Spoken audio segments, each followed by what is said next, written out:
I have this massive thing about gold leaf. You can never have too much gold in life.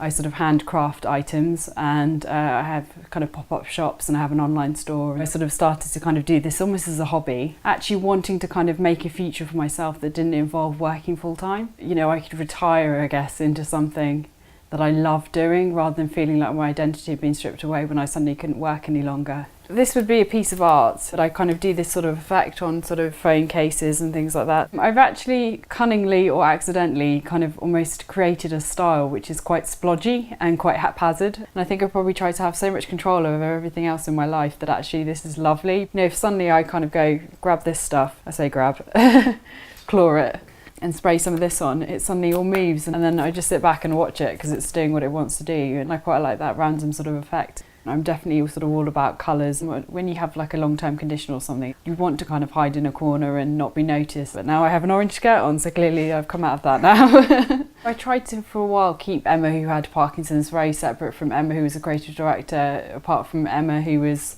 someone that made stuff. And actually, I realised that actually they're all kind of intrinsically linked. They are me, and I need to kind of stop trying to put them into boxes. Parkinson's makes me driven, it makes me a bit more creative, it makes me sort of passionate about what I do.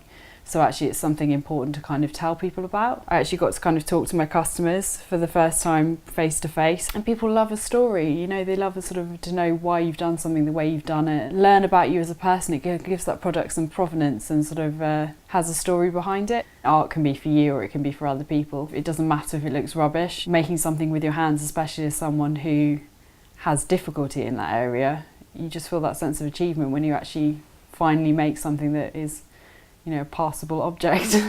It's been a really funny first year. I wanted to kind of write it down for me to kind of look back and laugh later. The book is called Dropping the P-Bomb. Trust you to get an old person's disease. I've never been so glad to be teased about something before. I worried that people would stop treating me like me, and I'd get that tilty-headed pity face. And weirdly, those things would be worse than the Parkinson's because then it would mean it's won. You never drew before? No, I didn't really do it at all, no. Everybody says, I can't draw, I can't draw.